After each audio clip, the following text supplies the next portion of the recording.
Carlos. Hello. Welcome to London. First off, how have you settled in and how are you enjoying things so far? I love it here, man.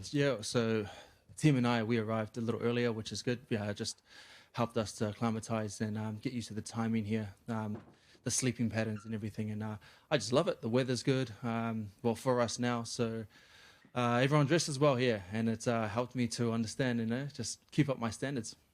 How long does it take to acclimatise, given just the sheer scale of the commute that you needed to make for this one? For this one, about 4 or 5 days. And you've got a really tough, experienced opponent and a durable one as well. So how do you view this matchup in terms of a stylistic matchup and perhaps an opportunity to really showcase your striking skills? Yeah, Jan is a very well-established and experienced fighter. So, we've got to make sure we go in there and get the job done. That's all that matters. And if you were kind of grading your progression through the UFC so far, what kind of grade would you give yourself and how satisfied have you been with your performances thus far? Well, when you look at it, you've got someone who's on a 7-fight win streak, the most in the light heavyweight division so far. So, very exciting, and I think everyone would be merited for a title shot after this. Against Jan, you're facing a guy who Alex Pereira couldn't finish, and Magomed Ankalaev, who's the current divisional champion, couldn't finish. What is it about your skill set that you think can get the job done where those two guys weren't able to? We'll just have to see on Saturday night, but I come with a different approach. Great stuff. Thanks very much. Thank you. Carlos over here. This side. Yeah. In Jan, you're also facing an opponent who has fought a teammate of yours, Adesanya. Did you guys talk about the fight, and did you watch his fight with Jan, even though it's been a while? Yeah, I mean, I was training alongside Israel as he was preparing for Jan. This was my debut against Nzechukwu. So we were training alongside each other. We knew what was about to happen. So I think the advantage that we have now is not so much. It's just more so the fact that the coaches have done their extensive study in the past. So we're a step ahead in terms of just had done our study. And people talk a lot about Jan's age. Do you think that affects anything in the fight? Age is just a number. That's true.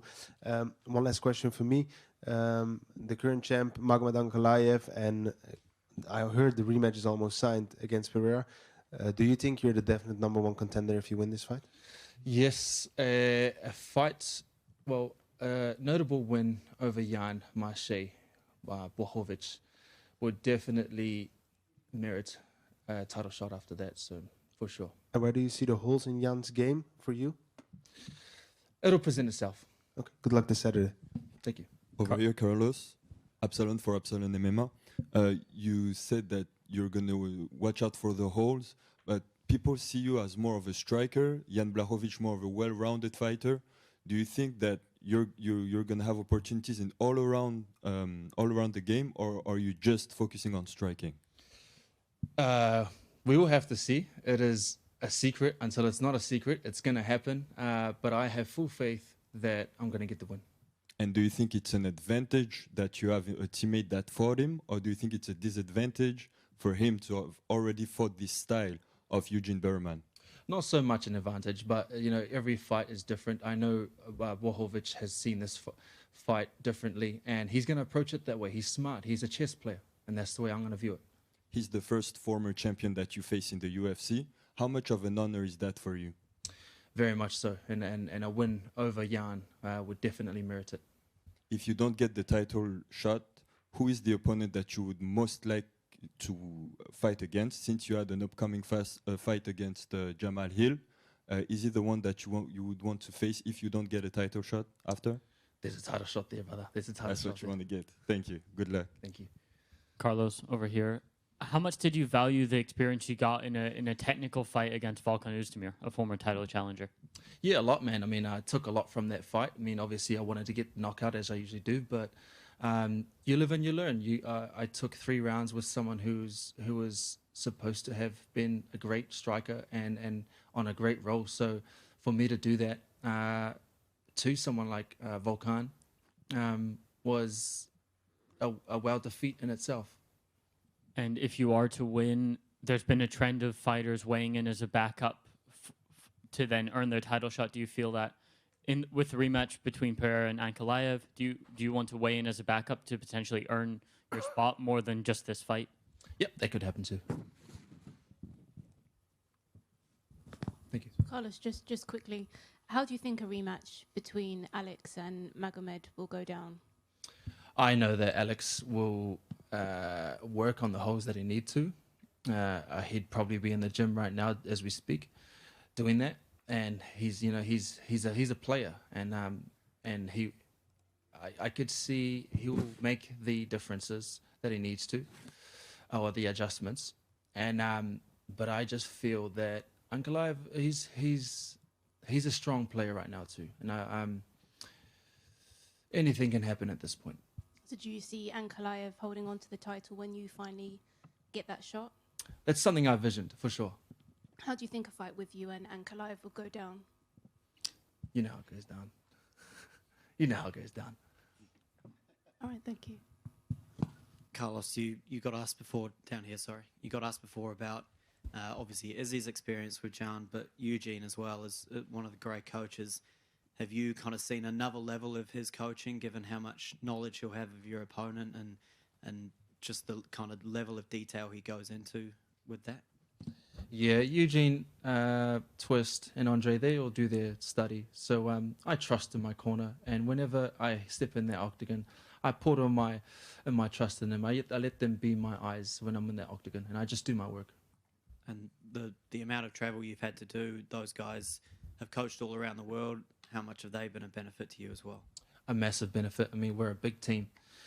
There's a lot of us here now too, and I'm grateful that my team has, extended team has been able to travel with me so far, and so it's great that I feel at home so far away from home.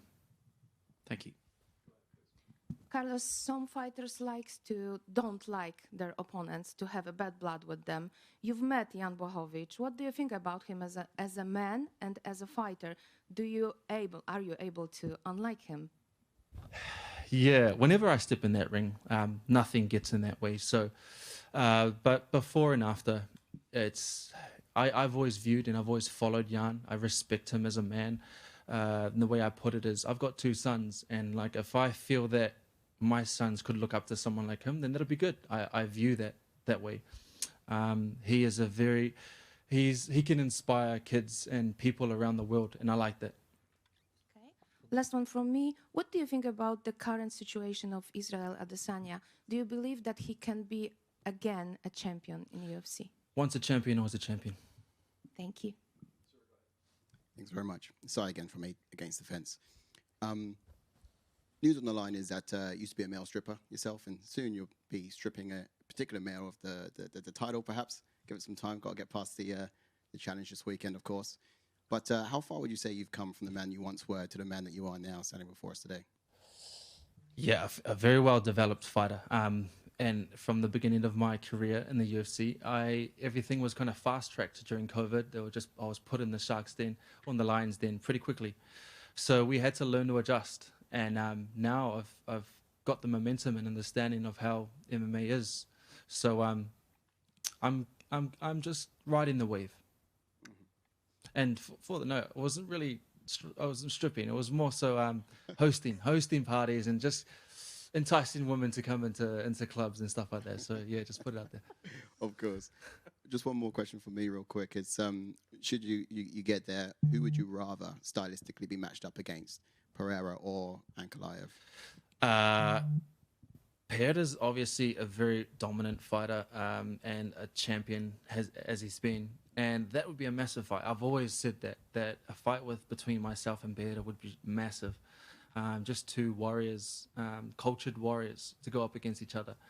But then also, with that said, notably, with Ankalaev, he is dominant. He's someone that a lot of fighters would dodge. So a win against Ankalaev would definitely shoot me past anyone. So either one would be great for me. You'll build your stock massively. Great, thank you. Thank you. Carlos, just over here.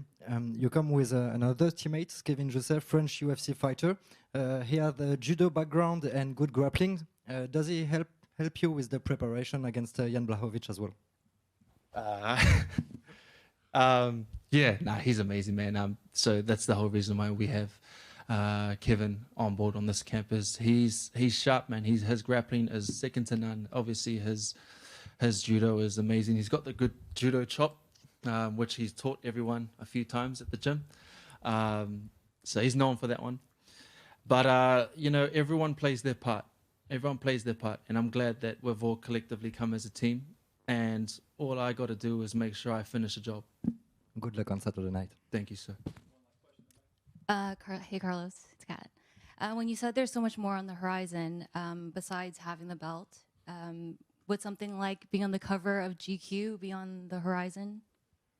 100%. Yeah, that's it. That's everything that we've put in the lines for sure. GQ they've already sung out for a bit, so we'll definitely get there. Thank you. Thank you. All good.